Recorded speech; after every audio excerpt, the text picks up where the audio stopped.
최근 선호 투표제부터 시작해 특정 지역표에 가중치를 주자며 기괴한 주장을 하던 민주당 전준희가 기어이 이를 강행하려는 모양새입니다.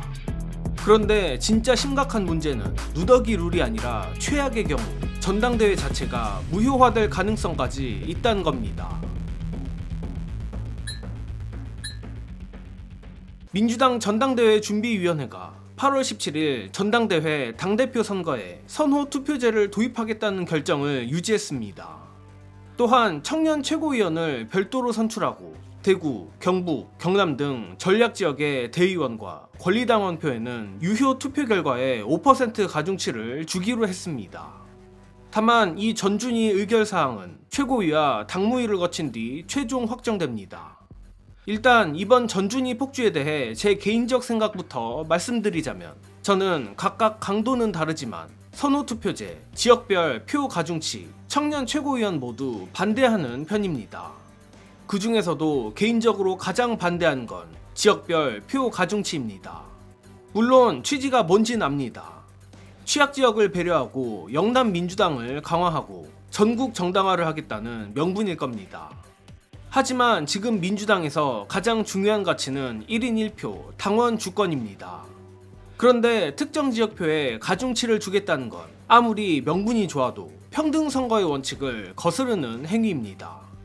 특히나 당원들이 피 터지게 싸워서 1인 1표 정신을 여기까지 끌고 왔는데 또 다른 이름의 가중치를 들고 나온다? 저는 상당히 우려스럽게 봅니다. 청년 최고위원도 마찬가지입니다.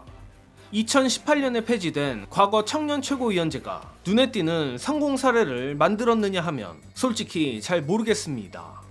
청년이어야만 청년을 대변할 수 있다는 발상도 오히려 굉장히 꼰대식 사고에 가깝다고 봅니다.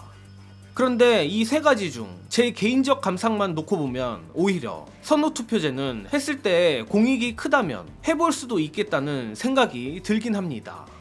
하지만 문제는 제 개인적 감상이 아닙니다. 제 감상과 달리 현실에선 이 선호투표제가 가장 치명적이고 향후 전당대회 전체를 뒤흔들 위험한 제도가 될 수 있습니다. 결론부터 말하면 저는 선호투표제 때문에 전당대회 자체가 무효화될 가능성도 적지 않다고 봅니다. 이유는 역시 당헌 당규입니다. 구체적으로 민주당 당헌 제25조에 따르면 당대표는 과반수의 득표로 선출하고 그 방법으로 결선투표 실시를 명문화했으며 구체적인 사항은 당규로 정하도록 명시하고 있습니다.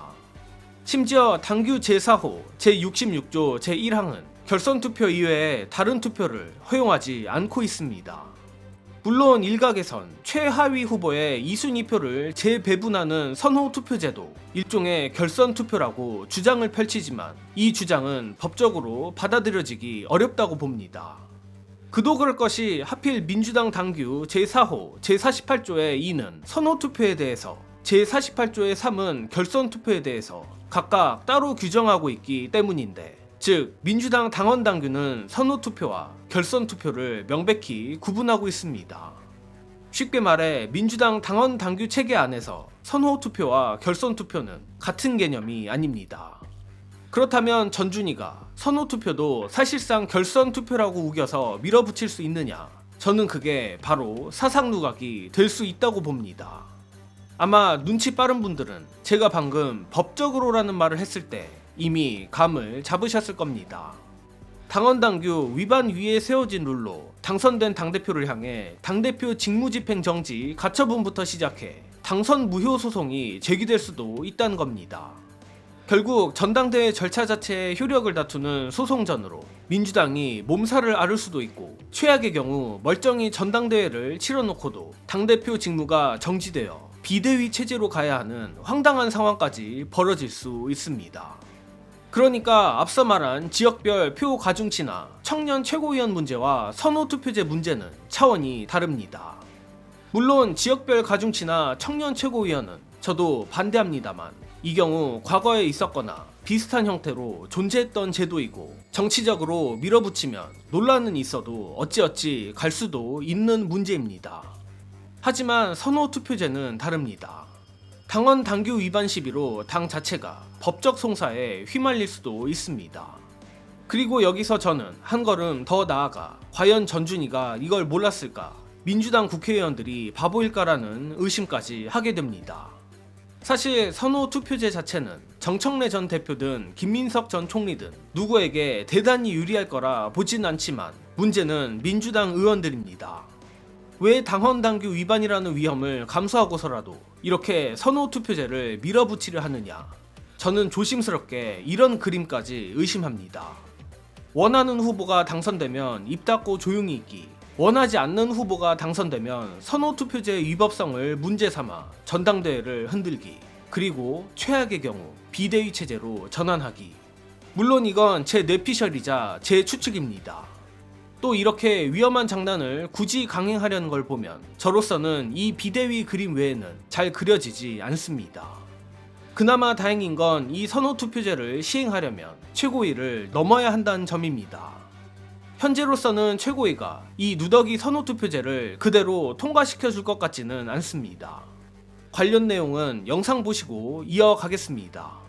어제 전준희에서 어떻게 결정을 했냐면 토요일, 일요일 이게 3주 동안 연속으로 해서 순회 경선이 이루어지거든, 지역별로. 그런데 토요일날 개표를 늘 했잖아. 토요일날 경선하고 그날그날 까잖아. 그 재미잖아. 근데 모아서 일요일날 한 번씩만 개표를 한다라고 어제 발표를 한 거야. 이것도 난리가 난 거지. 그런데 이건 당헌 당규에도 당대표는 결선 투표만 돼 있네? 잘못하면 누더기가 될 뻔한 거죠. 그래서 이게 급제동이 걸렸고 이건 통과 안 됩니다. 왜 통과 안 되냐면 지금 최고위원들의 성향 분포를 일단 얘기를 드리면 흔히 얘기하는 정청래 당대표와 입장을 같이 하는 분이 4분이 계세요. 이성윤, 문정복, 평당원으로 됐던 청년 박지원 최고, 박규환 4명이 정청래 대표하고 입장을 같이 합니다. 상대적으로 김민석 최고하고 같이 하는 분이 황명선, 강두구 2분이에요. 그럼 4대2지. 중간에 네. 누가 껴있냐? 한병도 원내대표. 뭐 중립적이라고 치자고 일단. 설령 한병도 대표가 만약에 김민석 쪽에 손을 들어준다 해도 4대3이야. 황명선 최고 같은 경우도 이거 좀 이상한데? 이렇게 생각을 하고 있다는 거예요. 채택 안 되고 결선 투표로 갈 가능성이 농후하다. 이게 참 재밌는 해프닝이에요. 국회의원님들이 법을 만드는 입법기관으로 계시는데 정당 안에서의 이 당헌 당규가 이런 식의 해프닝을 빚는다는 게 당 안에 법사위를 만들어야 되는 게 아닌가요? 그래도 최고위 구성상 개혁파가 근소하게나마 앞서고 있는 것으로 보이는 만큼 지금 상황에선 우리도 긴장은 하되 전당대회 자체가 이미 하나만 한 게임이라고 포기할 단계는 아니라고 봅니다. 그리고 한 가지 문제 제기를 더 하고 싶은데 어지간하면 실명을 거론하고 싶진 않지만 최고위원 출마를 선언한 서미화 의원이 왜 당대표, 최고위원 선거룰을 결정하는 전준위에 들어가 있는지 저는 이해가 되지 않습니다. 이건 훗날 엄청난 이해충돌 시비가 걸릴 수 있는 대목입니다. 선수로 뛸 사람이 경기 룰을 만드는 회의에 들어가 있는 모양새가 되기 때문입니다. 물론 법적으로 문제없다고 주장할 수는 있겠지만 정치적으로는 너무 부적절해 보입니다. 즉 선호투표제도 그렇고 표 가중치도 그렇고 청년 최고위원도 그렇고 이해충돌 논란까지 그렇고 이 정도면 민주당이 일부러 전당대회에 치명적인 구멍을 숭숭 뚫어놓는 것 아닌가 의심이 들 정도입니다. 고로 정리하자면 저는 선호투표제, 지역별 표 가중치, 청년 최고위원 모두 그다지 좋게 생각하지 않습니다. 하지만 그 중에서도 선호투표제는 단순히 마음에 안 드는 수준의 문제가 아닙니다. 당헌 당규 위반 논란으로 전당대회 전체를 무효화시킬 수 있는 핵폭탄이 될 수 있습니다. 그리고 만약 이 룰이 강행된 상태에서 특정 세력이 원하지 않는 후보가 당선된다면 누군가 이 문제를 들고 전당대회 결과를 흔들 가능성도 배제할 수 없습니다. 따라서 지금 민주시민들이 해야 할 일은 분명합니다. 계속 목소리를 내서 민주당이 이상한 룰을 최종 통과시키지 못하게 압박해야 합니다. 선호 투표제로 인한 전당대회 무효 가능성, 지역별 표 가중치로 인한 1인 1표 훼손, 청년 최고위원 부활의 실효성 문제, 전준희 구성의 이해 충돌 논란까지 계속 지적해야 합니다. 또한 늘 반복되는 말이지만 결국 민주당을 지키는 건 민주당원과 민주시민의 정의로운 분노입니다. 저들이 이상한 짓을 하지 못하게 만드는 힘도 결국 당원들에게서 나옵니다. 전당대회는 당원들의 축제가 돼야지 누더기 룰과 소송 리스크로 가득한 지뢰밭이 돼서는 안 됩니다. 따라서 민주당이 이번만큼은 당원 주권을 배신하지 말고 전당대회를 안정적으로 치를 수 있도록 지금이라도 선호 투표제 강행을 멈추길 바랍니다. 이번 소식은 여기서 마칩니다. 시청해주신 여러분 감사합니다.